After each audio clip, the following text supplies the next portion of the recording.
Welcome back to Seaside Joe, a weekly Seahawks rebuilding podcast. I don't want to oversell this weekly nonsense. After the draft, it gets so boring. But, we'll see what happens after the Seahawks do draft. It'll certainly be exciting for a little while after the Seahawks add some of the best, at least one of the best prospects for sure that they've had in many years based on this new draft pick that they've got.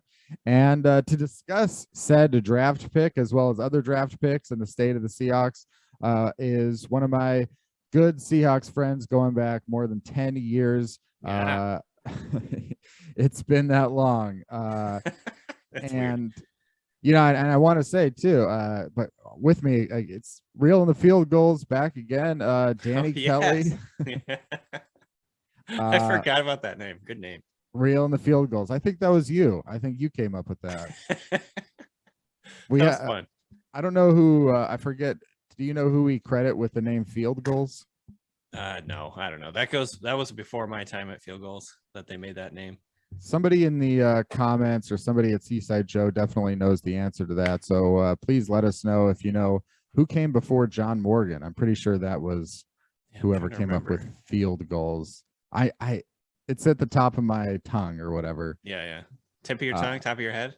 Yeah, one of those things. But Danny Kelly, I gotta say, I was thinking about this the other day. I owe you a ton of gratitude. I would not be doing what I'm doing today without you giving me an opportunity in 2011 to write for Field Gulls, and I'm still doing it. Not at Field Gulls, but I'm still writing at SB Nation, and it's my full-time job, and it has been for a while. And so I have to say thank you. And I don't have to say that here in front of everybody, but I am doing it now. No, I mean, I appreciate that. And I feel the same way. Like, we did Field Gulls together for years there. And so I feel a lot of gratitude for you too. Helping me out in that time when it was like just crazy busy. And obviously coming up with the Seahawks where that was like such a fun era for the Seahawks. So man, the feeling is mutual, man. We came up in the Field Gulls game together. Well, that's true. And I'm so what perfect timing here to join, have a third person of that same era, same Field Gulls era, same brought in here by Danny Kelly. I was just saying Jacson to Danny that I owe my whole writing, I think, career to him and his faith in me back in 2011. Here we are over 10 years later, Seahawks in a similar-ish position as they were then, and it's good timing. Welcome to Seaside Joe, the podcast, Mr. Jacson Bevens. Hey, thank you. Yeah, it's fun. I mean, that's very kind of you to say about Danny, and it's awesome that he's the one that gave you the opportunity, but your writing was going to make it regardless. Yeah, exactly. We were just lucky to have you on the same side as us. Well, I feel the same 100%. And I think all those people at Field Gulls right now are very grateful for the Cigar Thoughts. I know the series for many years has been just a huge hit, and that now the podcast as well. Welcome, Jacson Bevens of the Cigar Thoughts podcast to Seaside Joe. And for anyone out there listening, Seaside Joe is just a newsletter, seasidejoe.substack.com, a daily Seahawks newsletter that's gone out for the last 1,100 days and keep counting. So Damn. Come check it out. Guys, I want to start off with the Seahawks and get this thing going. So my thought here is I want a 2022 Seahawks record prediction. No, you don't have to put any thought into it. We'll go 3, 2, 1, and let's just see where we stand. Let's just check the temp real quick before we get started. Does that sound all right? Yeah. Great. All right. A 2022 Seahawks record prediction. 3, 2, 1, go. 7 and 10. 12. That worked for good radio here. What did you say, Kenny? I said 5 and 12. What did you say? I said 6 and 11. And I said 7 and 10. All right. Right in that range. Range. That's a range. It's a sliding scale. Let's start with Jacson, since you were the most optimistic. When we're splitting hairs here really between 7 and 5 wins, but you were the most optimistic. The Seahawks were 7 and 10 last year. Do you feel that they are going to be improved because, Russell Wilson was injured for a few of those games? Do you feel that that's a sign that, hey, maybe they've got a little bit more of their act together, or is it kind of a sign of like, yeah, it's just a one of those transition years? Yeah, I think that they've got a fairly friendly schedule this year as a result of finishing last in the division. So it means their cross-divisional opponents are all going to be teams that finished fourth place in their respective divisions. So that helps. Also, I just, for as much as there is to criticize about Pete Carroll in terms of like in-game stuff and whatever his influence on roster management over the last 4 or 5 years has been, his saving grace is that he gets his guys up. I mean, I think a lot of teams are folding at the end of last year, and they came out and really played championship level football those last 2 weeks and looked amazing. And Pete Carroll's going to coach these guys up. In 2010 and 2011, they had a pretty atrocious roster. They had some good players on it, but they hadn't come into their own yet. And they were still grinding out wins. I think there will be a couple that get away from them against better teams where they just can't keep up. But Seattle's going to ugly it up. I mean, yeah, they went 7-10, but you look at those games without Russell Wilson, and even those first 3 back when he was bad. I mean, that team played their ass off in those games. And I think they're just going to keep a lot of games close this year. Yeah, I agree with that. That's like my first thought was they're just going to make every game ugly and like hope for some variance, hope for, getting a couple key turnovers here or there. I think their defense will be better, a lot better than it was last year, certainly. Or a little bit better anyway, especially if they make a defensive pick with their first pick. So yeah, I think they can, it'll be ugly. It'll be kind of hard to watch at times, I'm sure. But it's going to be beat ball and they'll win some games with it. One of the reasons I think I went 5-12 a little bit lower there is, as Jacson, you mentioned the schedule, which does have some really nice games on there for Seattle's chances, but I do worry about some of the games that are out of their control in terms of the place in the standings, which is the AFC West and the NFC West. And those 10 games to me feel like a potential 10 losses. What would your thoughts for both of you guys be on the AFC West versus the Seahawks next year, starting there with you, Jacson?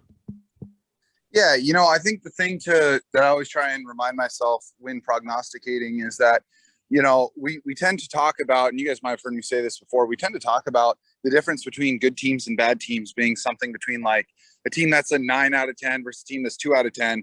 When in reality, we're talking about a team that's like a 96 out of 100 versus like a 91 out of 100. Like all these teams are filled with amazing football players. And, it's how you can see Jacksonville jump up and beat teams like the Bills and the Colts. And I think Seattle's going to keep it close, that they'll get a bounce or two their way. They're probably 3-7, I think, in those 10 games. And, if I had to wager, and then probably 4-3, I could see them going 4-3 against the weaker part of the schedule. But don't get me wrong. I'm not like planting my flag deep in 7-10. 5-12 would not surprise me one bit. Yeah, absolutely. That's a great point about just the closeness of teams. And, I think there are definitely, I was watching yesterday because I'm a big Zach Wilson fan. I was watching at the end of the season, they played against the Bucks, and it was Zach Wilson versus Tom Brady. And the Jets led that game 24-10 before Brady led them to a win at the end. And wow. Forgot. It was, I thought, the Jets have good players, obviously, and Danny, what are your thoughts there on, because the AFC West, they've got Russell Wilson now, they've got Devontae Adams now, there's no Tyreek Hill, but they still got Patrick Mahomes, and then you've got the Chargers. So AFC West, obviously, you must be like everyone else high on that division. How does Seattle match up with the AFC West? Man, there's some freaking pass rushers in that division. So I think that's the one thing I do worry about. The Seahawks are just going to try and run at these pass rushes, I'm sure. But it's not going to be pretty, and when they're going to have to drop back on 3rd and 7, and I assume Drew Lock is going to be the quarterback there, but we'll see how that all goes. But But yeah, man, that's just like a murderer's row of really good pass rushes, with the trades that have happened and basically it's just an arms race in that division. So I wouldn't say I'm super optimistic about that part of the schedule. I hadn't actually realized they were playing the AFC West next year. That's great. Yeah. That's kind of fun. Man, are they playing they're playing the Broncos then? So that's going to be fun. They play the Broncos. Yeah. So you get the Russell Wilson game. That's awesome. And they also play the NFC South. It's in Seattle. How perfect is that? Oh man. That's fun. I literally didn't even realize I haven't looked that far ahead yet. It's funny how often the NFL seems to get that lined up, I love that. It'll be very interesting. Do you think he'll get booed? I doubt he'll get booed, but I was thinking about that the other day. And like, the thing is, I find myself swinging kind of back and forth. And maybe this is just my lame, latent contrarianism, but it's like I'll find myself like, if people are getting down on Russ, there's so many arguments to talk about how awesome he is. And then I find if people are like pumping Russ up and I'm still like this jilted lover, I focus on like what a goober he is. So yeah, I think like when the time comes though, it should be all cheers. And I'm guessing it'll be 80 to 90% cheers. Yeah. I never thought that, speaking of our 2011, 2012 days at Field Gulls, I never thought that the day would come that the Seahawks fans liked Colin Kaepernick more than Russell Wilson. Yeah. Yeah. This whole offseason has been a bit surreal, hasn't it? Like Russell Wilson getting traded. There's talk now of DK Metcalf being traded. The team, obviously the owner / ownership group or whatever, sided with Pete Carroll and John Schneider over Russell Wilson. Obviously there's, Russ probably wanted to leave, but so there's that variable. So maybe like that was never really an option, choosing one or the other. But yeah, I mean, at the end of the day, like I think I would definitely be upset if the Seahawks fired Pete Carroll or John Schneider after this season, regardless of how badly it may go. Because it's like, why did you choose them if you're gonna give them there has to be a mulligan, whatever happens this year. Yeah. But it is possible that the whole thing is different in a year from now, and then it's very interesting and odd. But Danny, Jacson, go ahead. I was just going to say, I think that if you're going to choose these two over Russ, it has to be a 2-year thing. Mm-hmm. And I don't think, we were talking about this on the Cigar Thoughts pod yesterday. You got to let the person who trades Russell Wilson see that trade through. Like, am I stoked that it's still John Schneider making that move? I don't know. I'm like a 5 or a 6 out of 10 on that. Yeah. But if you're going to give him the authority to trade the most important player in franchise history, then it's got to be with his vision in mind that you at least give him a couple of off seasons to try and pull that back together. Absolutely. I think that's, and it's like Pete Carroll and John Schneider. It's like you get 2 firsts, 2 seconds. You get Noah Fant, Drew Lock, Shelby Harris. I mean, those players were chosen for a reason. I think, getting Noah Fant in itself is like getting at least a 2nd round pick, I think, and that's such a good package at this moment for any player, in my opinion. So very interested to see where that goes. Speaking of Shelby Harris, Danny, have you been able to pay much attention to the Seahawks switching defensive coordinators and this idea of being in a more of a 3-4? Has that impacted your thoughts? I haven't dug into it really deep, but it is going to be very interesting because they've been running, the Pete Carroll defense, some version of the Pete Carroll defense for so long. It's going to be fun to see like how they switch things up, how that affects like personnel, because they've always said from the beginning, like we run a 4-3 with 3-4 personnel. So maybe that doesn't actually change all that much. But yeah, I think it's gonna be fun. And the thing that they've been saying, and of course this is just lip service potentially, but they've been saying they're going to be more aggressive. We've seen the Seahawks over the last few years not really create many turnovers. And so I think that's probably like the last few years have probably just like driven Pete Carroll crazy in terms of like the defensive performance. And so, getting more aggressive, trying to create more turnovers, and, getting that pass rush going back to where it was like early on in the Pete Carroll era is going to be very fun to see. And obviously, with Clint hurt, Desai, and some of these too high disciples coming in, that's going to be very interesting, I think, to see like how the defense changes, and most importantly, how are they going to use Jamal Adams? Like, that's the big question I have. I don't have any answers for you on that, unfortunately, but like, I just think it's going to be fascinating to see.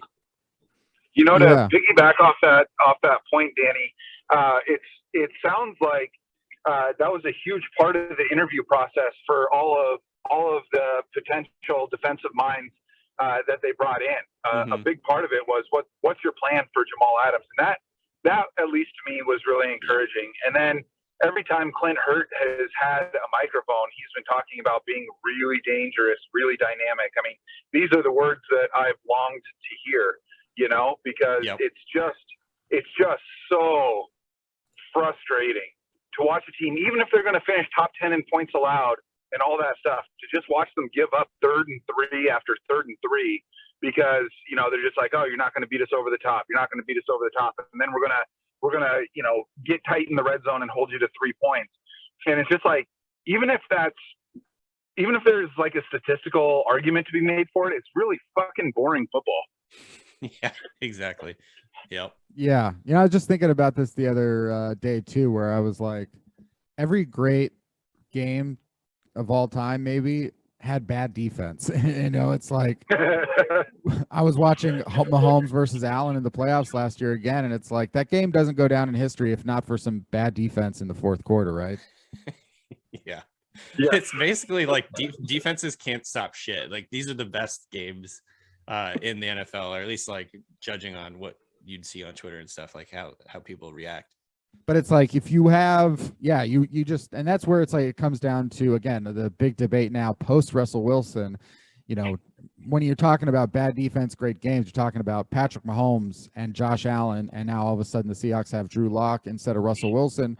So there's going to be a lot of talk about who replaces Russell Wilson and what the Seahawks do with their draft picks here in the next 2 years. A lot of school of thought whether or not, is there a quarterback now that can be the right answer for the Seattle Seahawks, or do the Seahawks, build up the offense, build up the team around the quarterback position, and then go out and try and get one in 2023, or see what you have in Drew Lock potentially, which is, probably not a lot, but I do think it's interesting that Drew Lock, he was the 42nd pick in the 2019 draft. Daniel Jones was the 6th pick. It's just like a 1-round difference. And the Giants are going with Daniel Jones, and there's some optimism still there surrounding Daniel Jones. Not that I have a lot of optimism in Drew Lock, but I do think it's kind of interesting. Danny, you've checked out the, you follow every team. You do it for fantasy, for the draft. What are your thoughts on Drew Lock? I mean, I think it's the Drew Lock thing is, on one hand, he has some tools that are interesting and intriguing, and sort of like, I'm sure this is what the Seahawks are seeing, is they're going to have more stability, get him in an offense they think that will fit him better, and try and let him just be a game manager and go from there, because he has the ability to like hit a deep pass. He's aggressive passer down the field, things like that. But it's the same stuff that you saw coming out. Like, I went back and read my scouting report on him coming out, and it was basically like, there's flashy plays, but the bad decisions and weird mechanics and bad footwork and bad just overall process kind of like weighs everything down. So they need to figure out a way to like massage some of these mistakes out. We've seen it over the years with Denver, and there's honestly been like a few Denver fans that have been in like my Twitter mentions and stuff, like saying they like Drew Lock and they think he kind of didn't get a fair shake at it.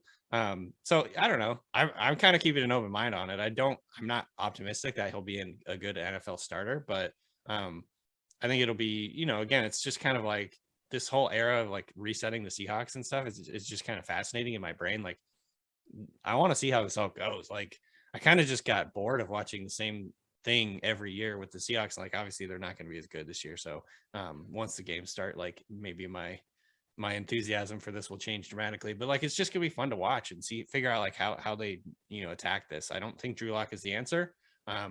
But I also don't think it's impossible that he does take a jump going forward. Maybe this offense will be better for him. Maybe just like a change of scenery will be good for him. Who knows?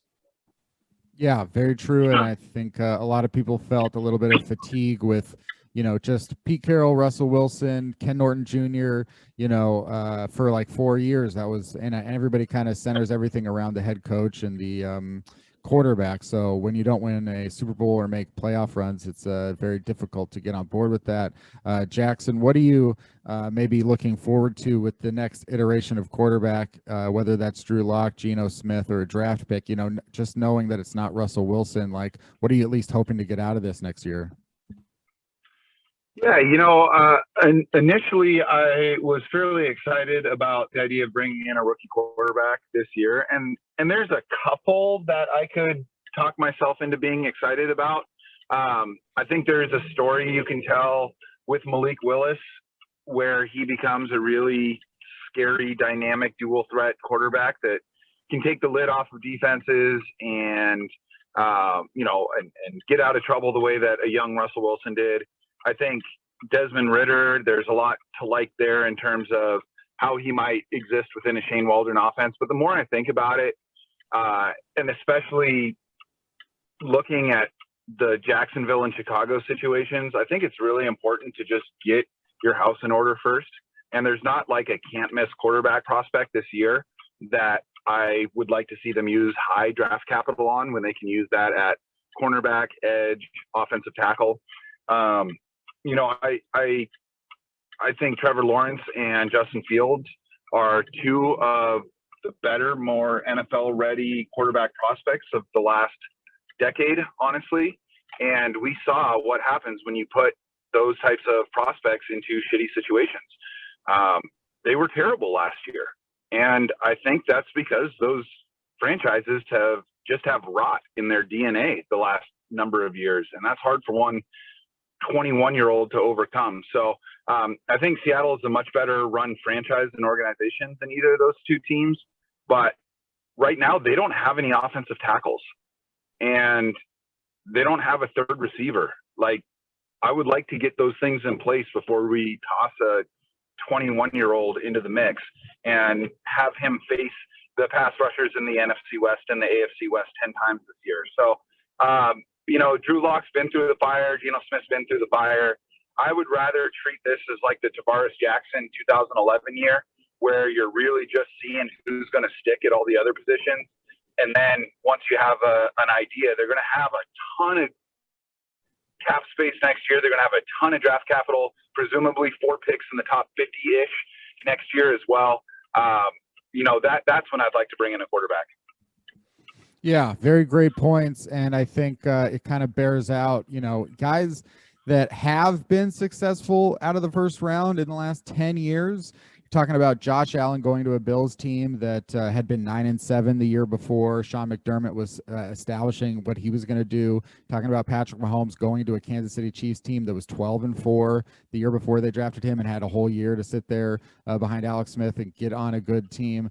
Going to a good situation is so vital. And especially, like, one thing we don't talk about with Baker Mayfield and some of these guys that are out there is Baker Mayfield's going to be out there in a year from now, assuming that the Browns don't, depending on what happens with him, it's like there will be options a year from now if it's a rookie or if it's not a rookie. And also, like, I've had to convince myself to give a little bit more credit to guys like Malik Willis and these rookies coming in, because even though they're not great prospects compared to, say, a Trevor Lawrence or even, Justin Fields and Mac Jones, maybe like in that sort of outside the top 10 range, we're going to be wrong about some of these guys. We're going to be wrong. So you don't want to miss out on a guy. And it's like, if the Seahawks do take a Malik Willis or a Desmond Ridder at any point in the first 2 rounds, I think we're looking at guys that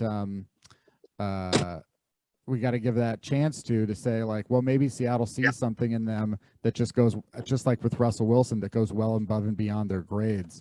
Danny, how much has your opinion of the quarterback class sort of shifted in the last month? Would you say that you've gotten higher, lower? Probably lower. I think in the last few weeks, because when the Seahawks first traded Russell Wilson, I was like, okay, well, let's go all in and get Malik Willis. Because I think he could run a similar system to what Wilson ran early on in his career, where they're doing like a lot of read option stuff, play action. He can throw deep. Like, one of Willis's best attributes is his ability to throw deep down the sideline. And that's like kind of like Russell Wilson's forte, right? He's not Russell Wilson. He's not as good of a prospect as Russell Wilson was, which is funny because Russell Wilson was a 3rd round pick. But like the way that the NFL goes now, like Wilson would have been probably like one of the top quarterbacks in this class because height doesn't matter as much. He basically was a 3rd round pick because he's short. But now, like over the last few weeks, you dig deeper on some of like Willis's like numbers, some of his efficiency numbers as a passer, and he's like, if he's gonna work out in the NFL, he's like a Josh Allen level outlier.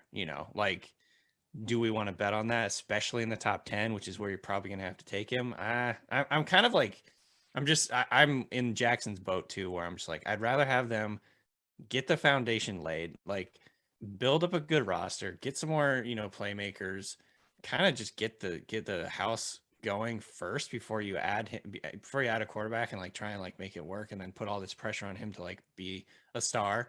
I think it just makes so much more sense for them to take a blue chip player at number 9 here, or maybe even trade back a few spots, take another guy.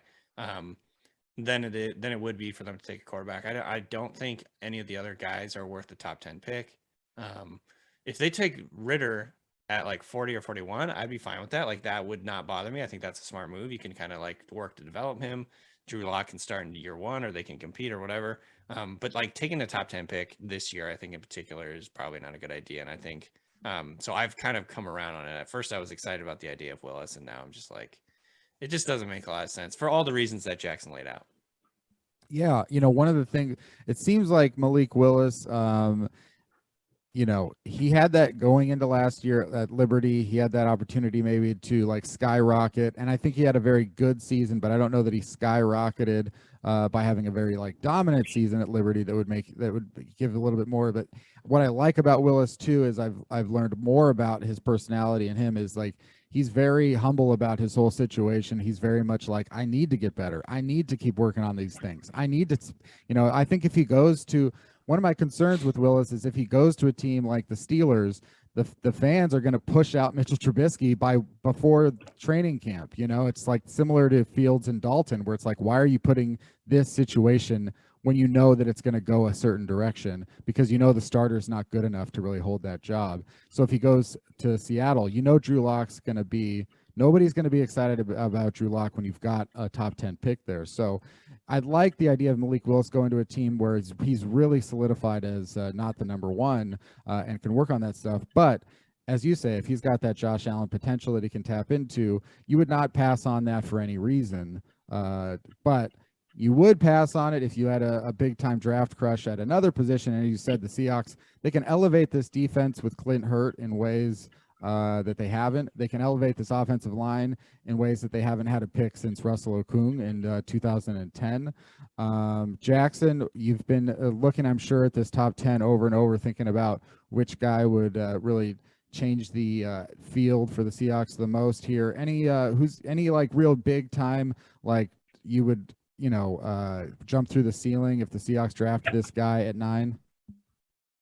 Yeah, and just to kind of put a bow on the quarterback prospect thing, Kenny, your tweets specifically have helped kind of temper my enthusiasm, and I think in a really good way. I'm the type to talk myself into guys a lot easier than I talk myself out of the guys, and I'm kind of rose-colored that way.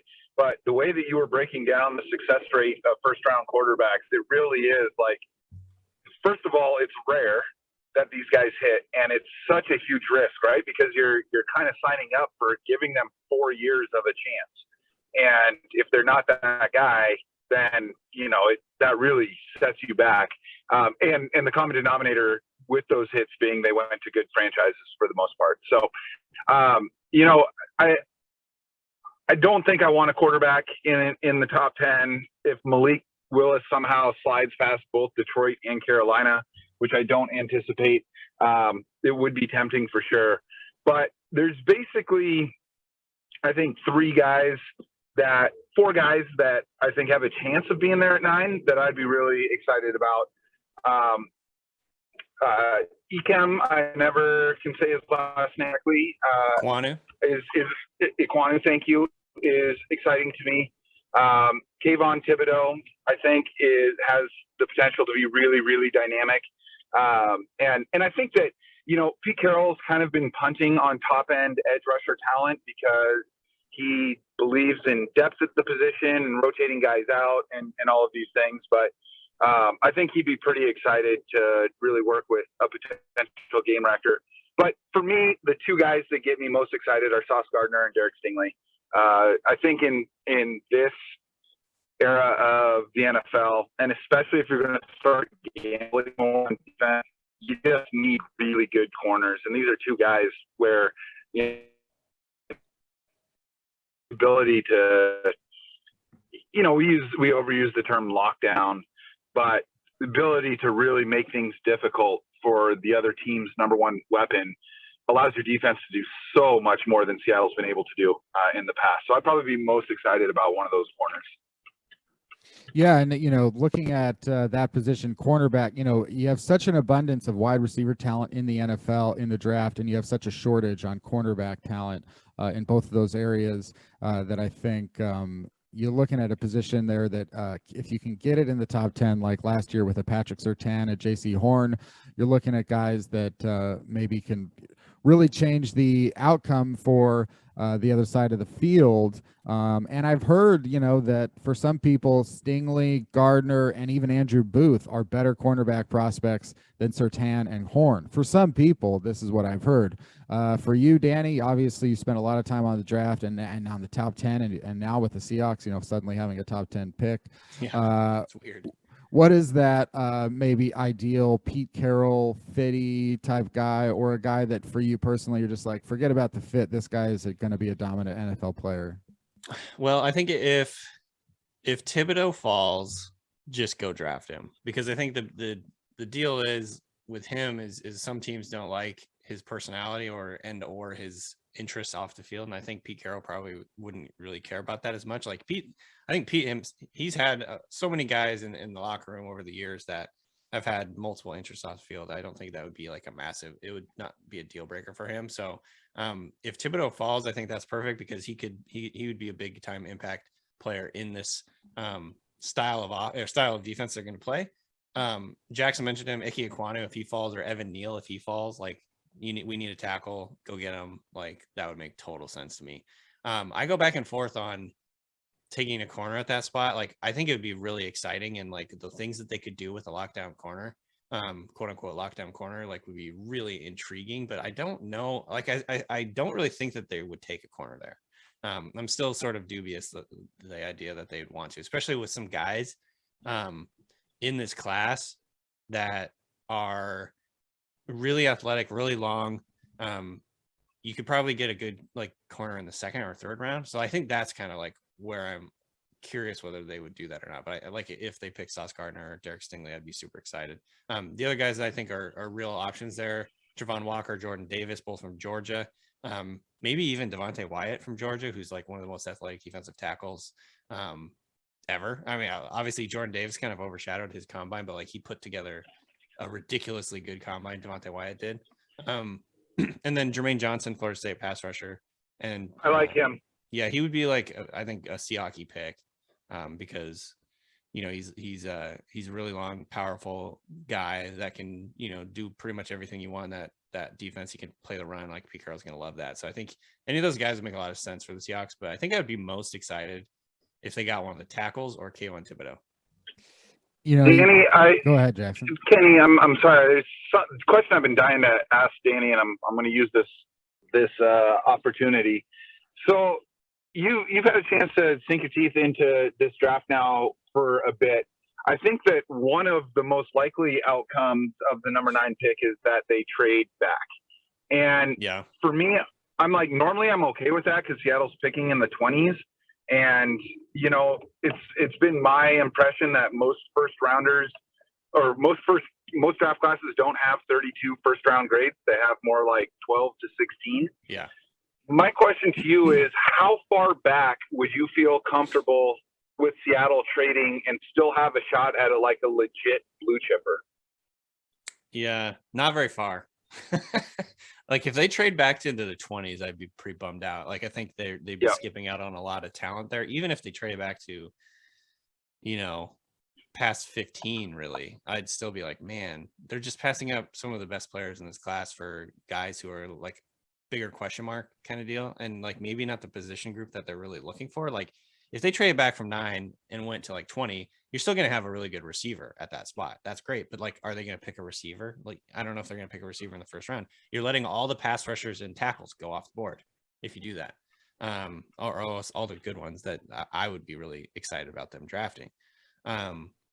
There's a few defensive tackles I think I could see them taking if they do trade back. There's a couple safeties. I don't know if they're going to take a freaking first round safety at this point. And a couple of linebackers, but like, again, those are positions I don't really want them to take in the first round. I'd rather they use one of those like top picks on either a edge rusher or a tackle, or maybe a corner. And if you're dropping back into the 15, 20 range, I think a lot of those guys are being gone. So that would be my big concern, is if they trade back, some of these like elite players at the most valuable positions would be gone. So I don't want them to get cute. Like I've been saying this for the last few weeks. Like my main thing with the Seahawks this year is like, just don't get cute. Like take a premier position and a blue chip player. Don't trade back if it means you're going to like take a off ball linebacker or something. You know what I mean? Like stop doing that. Don't take some old guy. Don't take a 24-year-old rookie. These are the things I'm just like, I'm so like, every time they draft, I'm just like, this process is like so obvious. Like, don't do this.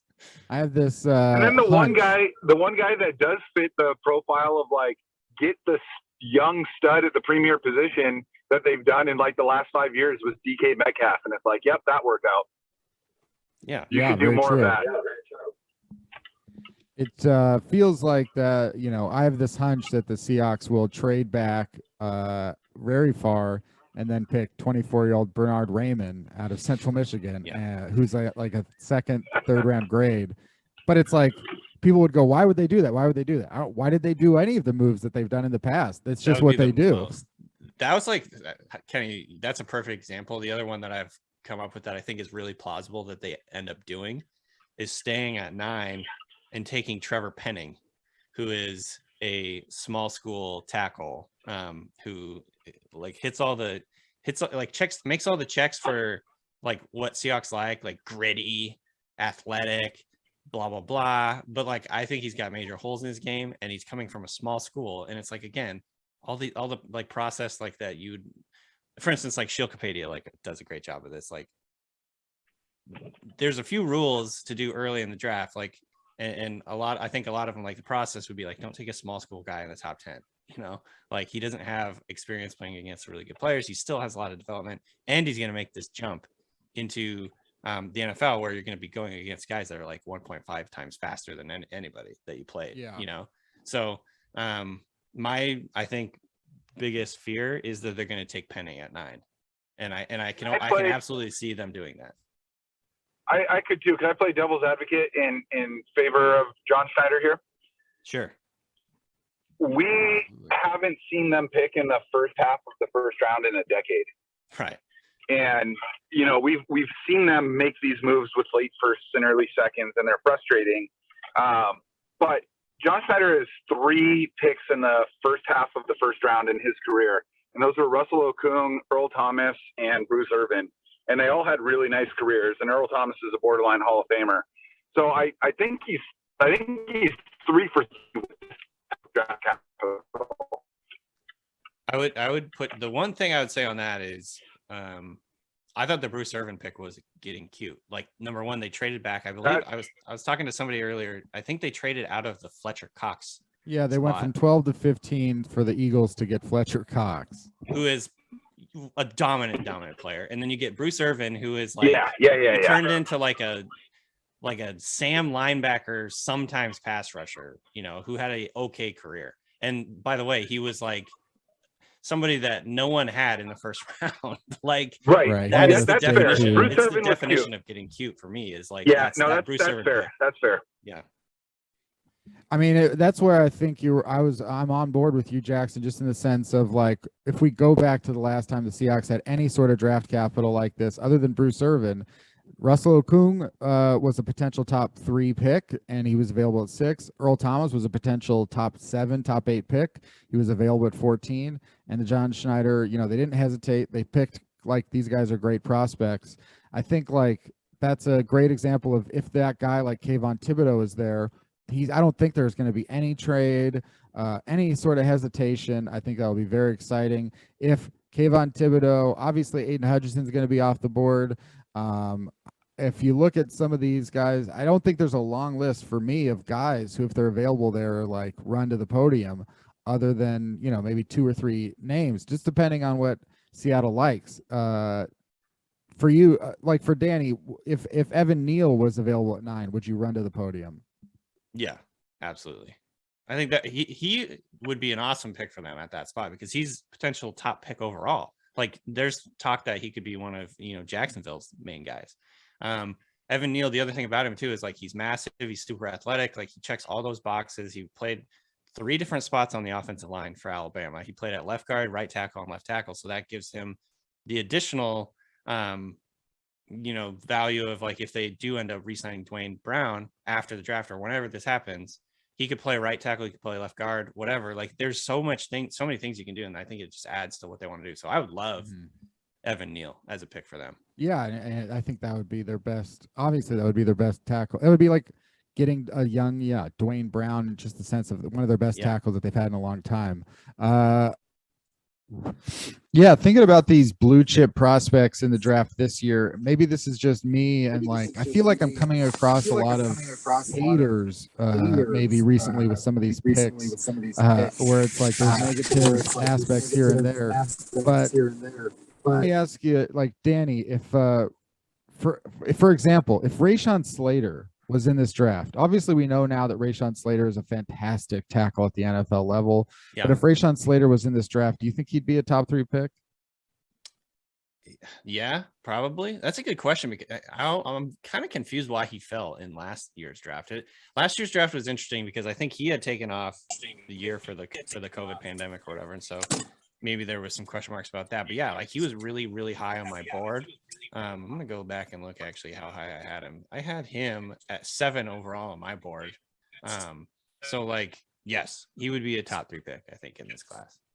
And I mean, you're looking at guys like maybe like a Micah Parsons or someone like that, where I'm like, these guys were going outside of the top 10, Justin Fields went 11. I think if Justin Fields was in this draft, somebody would trade with the Jaguars. Yeah, I agree. I think so. This class overall just doesn't have that star power. It doesn't have that top guy, the top few guys. It's basically like, just probably 10 or 15, like what would consider like mid first round guys, I think. So yeah, I mean, it's a totally different class. Like the way it's made up, it's just not as good of a class. It's not as good. It's not as top heavy. It is pretty deep at a lot of positions, which I like. It's a good class to have those 2nd and 3rd rounders in. But like the first round players in this class are not as good as last year and or previous years, just in general. It seems that way with maybe some of these players too, like a tackle. You were saying you're not going to get the blue chip tackles if you trade down out of the top 20. What are your thoughts maybe on like Abe Lucas or Tyler Smith? Yeah, I mean, Tyler Smith is an interesting one, certainly. He is big. He's very physical. He's very raw, but I think he kind of fits with what the Seahawks have liked in the past. I don't know, how different it's going to be now. Like, if they're going to go for lighter guys or what, but he would be an interesting one, I think, in the 2nd round. I probably wouldn't want to take him in the 1st round. He's just so raw. But like, personality wise, I think he totally fits what they're going to do. So I'd be pretty excited about that one. Yeah. There's a couple like tackles in that range that could be like year 1 starters. But again, like with Raymond, for instance, he's like kind of old. He's like old and he's like new to football. Like guy like Daniel Falale, I think is kind of interesting, but I don't know if he really fits what they really want to be doing with their scheme. So I don't know. Yeah, like I think there's a pretty big cliff though. Like if after the first few guys, there's a pretty big cliff, pretty big drop off. And then you're not talking about like a day 1 starter. You're talking about guys that could potentially be like developmental guys, bigger question mark guys, I would say. And so again, that's kind of like why I'm afraid they're going to trade back, or potentially why they take Penning at 9, because like they've sort of painted themselves into a corner here with no tackles. Yeah, it is that corner with the tackles. Jacson in the second round, you mentioned earlier about the Seahawks getting another wide receiver, and it's also an issue of like whether or not the Seahawks will need a wide receiver if there's a trade, of course. But I think with or without a trade, there's no question that the Seahawks 2023-2024 plans have to include probably some sort of succession plan for Tyler Lockett. And there's some guys that I really like here. What are your thoughts on the wide receiver position? Have you seen anything in this draft where you're looking for day two? Yeah, I would be fine with a day two pick on one of these wide receivers if they fall. I like a lot of them. It's tough because there's dudes that are kind of creeping in. I think we're going to see if they want one of the wide receivers I like. I think they're going to have to use 40 or 41 on him. I love the idea of George Pickens falling to them. Just having a big go-getter, I think is something that's important, because you look at like right now the presumed third wide receiver is D. Eskridge, and that may very well be a Shane Waldron pick, and maybe the defense doesn't need that third guy to be so vertical. But when it was Russ, I think Pete's going to want a deep ball passer at some point in the very near future, and even with more of a mid-range offense that Shane Waldron's running, and they had success with guys like Moore and Matthews being that third wide receiver that's just like can get downfield, and John Brown when they brought him in, or Jerron Brown when they brought him in, guys who maybe only get 30 or 40 catches, but they're at a high yards per catch, and they score a lot of touchdowns per target. I think Jerron Brown had like on 17 catches here. And I think there's a weapon in that. So if picking there, I'd be stoked. Christian Watson, I think, is someone that's pretty exciting. That he's kind of one of those freak athletes that I think could be there. The dream is that Jameson Williams' injury forces a slide, and Seattle could take a shot there. Those would be the kind of realistic ones. I don't want them to take a wide receiver at 9. As exciting as those guys would be, the Drake London, Garrett Wilson, Chris Olave types. I think, Treylon Burks, those guys are all really exciting. I don't think that's the most pressing need or desire for Seattle right now. So I don't really want them to bundle their day two picks to move into the first round to take one either. So I'm really hoping one of those three guys, Watson, Pickens, or Williams, falls to them at 40.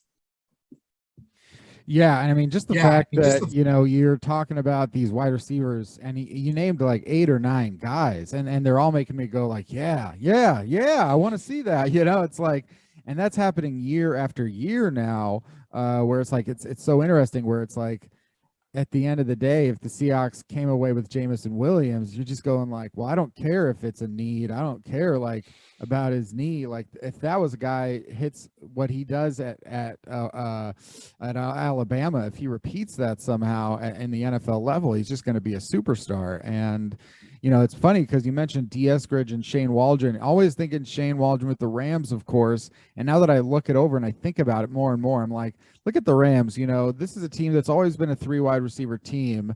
And people point to, say, Cooper Kupp and go like, look, they got Cooper Kupp in the 3rd round, 69th overall pick. He's the best receiver in the NFL, blah, blah, blah.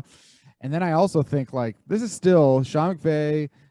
This is still a team that went out there and got Sammy Watkins, went out there and got Brandon Cooks, went out there and got Allen Robinson, went out there and got Robert Woods.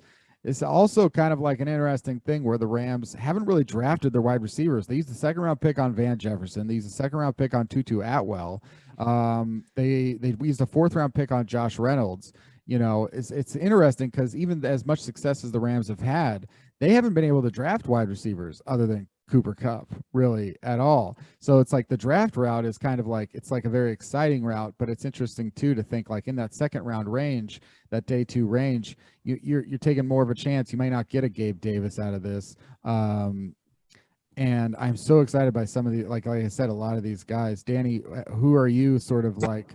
Oh, go ahead, Jackson, if you want to add to that. No, I think you're right. This is something that we were talking about on my podcast as well, is, this pushback on paying DK Metcalf #1 wide receiver money. And like, I get it in theory, and not to that. But the reason that I'm okay with paying him whatever it takes to keep him is, yeah, you do need multiple good receivers. Tyler Lockett is getting long in the tooth. And also, like, yeah, it would be great to just draft DK Metcalf again and have him on a rookie contract instead of on a big one. But there's so many guys that look great coming out of college receivers where a lot of the best athletes end up, and they're isolated, right? They're just one-on-one against another athlete. There's a reason few of them become elite at the NFL level, and Seattle's fortunate to have one, I would say 2 guys that are already there. But it just goes to show, like what you're talking about with the Rams, another one of the most successful franchise the last 20 years. The Patriots have been terrible at drafting wide receivers. Like it's still really hard to do. Yeah. Absolutely. And looking at this draft, Danny, like, is there anybody in that past? I mean, I guess the thing is, like, that's one of the hardest things about this draft is there's little consensus at any position about the order. So I can't really say for sure. Some people say Treylon Burks is a top 10 pick. Some people say Treylon Burks is a 3rd round pick. I mean, we're all over the map here. Anybody at the wide receiver that you're like, this is the guy that I would bet all my chips on? No. Like, honestly, it's kind of, I've had a similar path, I think, of like with the quarterbacks, with the receivers the last month or so. Like, I was super excited about all these guys, particularly Treylon Burks, but there is just so much smoke around Burks right now about him not being as good of a prospect as I think we thought he was early on. I still think he's a very good player. And if he falls to 40, like, it's probably not going to happen, but if he gets past the Cowboys and falls to 40, like, I would love it if the Seahawks picked him. But there are enough reasons to be concerned about all these guys. Plus, a lot of these guys are coming off major injury, by the way. Jameson Williams coming off an ACL. Drake London coming off a broken leg. Treylon Burks has an ACL tear in his past. And so there's enough question marks around all these guys. Pickens too, right? Didn't Pickens he miss all the whole season? Yeah, Pickens coming off an ACL.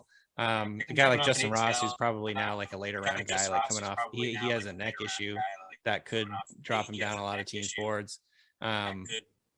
There's just like, there's so many question marks with all these guys that I'm not feeling incredibly confident in any of them. I do like them all. Like, to be clear, like, I have them ranked high on my board, but when you ask me, like, would I stake my reputation on them? Like, no, because there's so many question marks with pretty much everybody in this class, honestly. So that's kind of the problem you're running into. I think there's going to be some really interesting guys though in the second round. Like, if they do decide to go with a receiver, that I would be perfectly comfortable with them taking the second round guy. Like, for instance, Jahan Dotson from Penn State, I think would make a lot of sense for them. Just looking down my board, like Christian Watson, Jackson mentioned him, Sky Moore from Western Michigan. That'd be hilarious if they took Sky Moore, because he was Dwayne Eskridge's teammate last year. Probably not going to happen, I should say, in 2020. But yeah, I mean, there's plenty of guys here. Plus, there's a couple good tight ends. Not that they need another tight end, but yeah, I don't know. Jalen Tolbert from South Alabama, wouldn't be surprising if the Seahawks liked him. Again, I heard, Rob Staten was on this podcast 2 weeks ago, and he said, related something that he had heard, which is that there could be 30 wide receivers in this draft who do something at the NFL level next year, like this upcoming season. And it's so deep. It's very deep. I'm putting together a top 100. Like, I don't go all the way down to like 200, 250 or whatever. But like, I could put probably, like you said, like 20 something receivers in my top 100. I feel like it's like overkill, crazy. But like, they're all like, I feel pretty confident all these guys can be NFL players. Of course, there's already a glut of good receivers in the NFL. So I don't know, like maybe these guys don't actually catch on and play, but like with so many teams playing 3 receiver sets, 4 receiver sets is starting to like catch on a little bit more too. Maybe these guys will see the field a lot more than you expect. But Khalil Shakur from Boise State, another guy I really like. There's just a ton of guys. David Bell from Purdue. I think there'll be like a lot of productive players in the NFL. Maybe not superstars, but productive players. Yeah, I mean, David Bell was a guy last year I was watching every week. It's just like, and this guy's who's produced at almost every single game of his career at Purdue. It seems like he's produced. Yep. But he's like the 25th receiver in this class, or the 15th or something. Yeah. Yeah. So and sometimes those guys work out, and it's just like it's so hard to tell. Even these really supreme elite draft classes at receiver the last couple of years. You've got the guys there. It's like at the top is maybe someone like Henry Ruggs, who didn't seem to be on a path to be the best receiver in that draft, no matter what had happened. And Jerry Jeudy, who is still putting it together. And it's like, then you've got Justin Jefferson going after those two, and CeeDee Lamb. And it's kind of like, you just never really know what you're going to get out of these guys until you see them on the field, which is another reason why I think the Seahawks should absolutely keep DK Metcalf. I want to end on that note, and one other question, but let's start with DK Metcalf.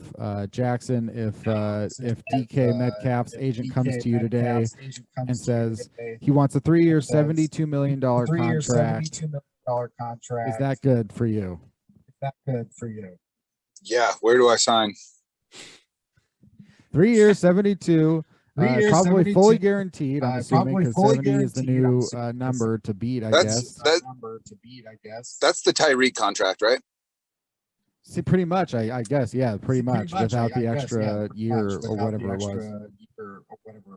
So for me, is my thought is DK Metcalf as good as we're talking about Tyreek Hill, Devontae Adams, Stephon Diggs money, and is DK Metcalf as good as those three?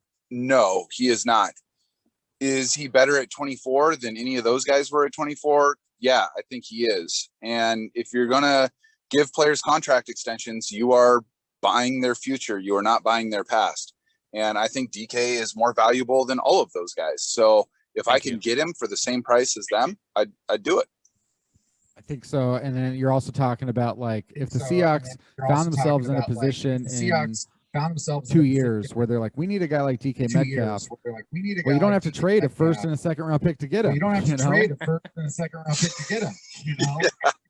exactly. And I think it's really important too. The argument against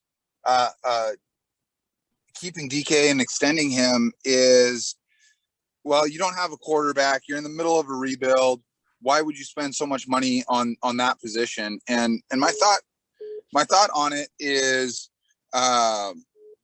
that, ultimately you need good players, whether you call this a rebuild, a retool. I definitely don't think it's a tear down the way that some people do. You're not giving Quandre Diggs that contract if you're tearing it down. But you need to have good players. And if you're going to bring in a new quarterback, like, he needs good people to throw to. Like, your whole goal in this situation should be to make things as easy for your next franchise quarterback as possible. And you shouldn't be looking to create new holes in your roster.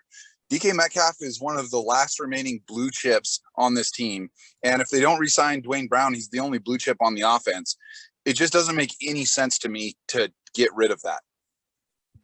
I agree. I think, like, the Seahawks also have it budgeted out because they're not paying anybody in 2024. It's like, it's right there. What are you going to do with that money? Give it to DK Metcalf. It's so rare that you've found anybody good in the draft. So give it to DK Metcalf.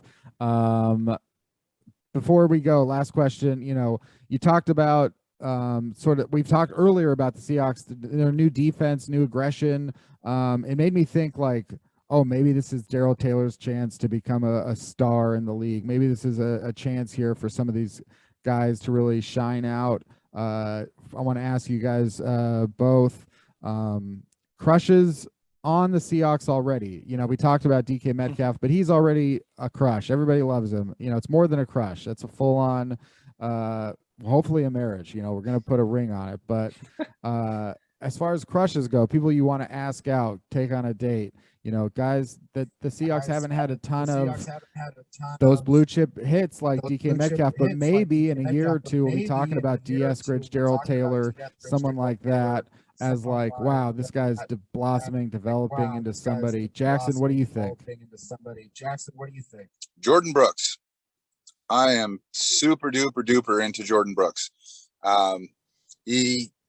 He was a bit of a head scratcher for a lot of people when he was drafted. He seemed a little bit redundant after they had just given Bobby Wagner big money, but he not only learned how to play next to Bobby and be kind of that second guy. When Wagner went down, he didn't miss a beat. He looks excellent. He looks like a foundational piece with the right attitude, the right mindset, the right build, the right everything, that you can just stick him in the middle of your defense for the next 6 to 8 years like you did with Bobby. He's my guy. Yeah, a lot of hype around his season at the way they like kind of finish it off, and obviously cleaned up all those tackles. Danny, what about for you? Does Rashaad Penny count? Because I think like the way he played last year was very exciting, and we've talked over the years so many times about like run versus pass, blah blah blah. Here's the deal: like if you can run well, like that's good. Like I think the problem we've had over the past few years is like the Seahawks want to run, but they don't run well. They're like very inefficient. When you can get explosive plays that Penny was producing at the end of the season, to me, that's like, that makes this philosophy, this, Pete Carroll's never going to get over this. Like he wants to be balanced. He wants to run the ball. When you can create explosive plays out of the run game, that to me makes Pete Carroll's style, like Pete ball, just like so much more palatable. So I really want Penny to stay healthy. I want him to continue to do what he was doing late last year. Obviously, I don't know if he's going to produce at that rate because he was essentially like the best running back in the NFL over the last like month of the season. I don't expect that in 2022, but if he can continue to do what he was doing, even remotely similar, creating a bunch of explosive plays in the run game, then that changes everything. Honestly, like that makes the Pete ball watchable. It makes it actually effective. Probably it's going to help a ton for Drew Lock or whoever is playing quarterback. So I know that we've spent like the last decade essentially talking about how running backs don't matter, but like if Penny can keep getting these explosive plays, like I think that will matter. Absolutely. I mean, yesterday I was flipping around on the NFL Network or something. They were replaying Seahawks Lions from week 16 or whatever, and I think that's a clear vision. Like Jackson said in the beginning of the podcast, it's a clear vision of what the Seahawks can be at their ultimate under Pete Carroll and his idea of like how this is going to work, especially offensively.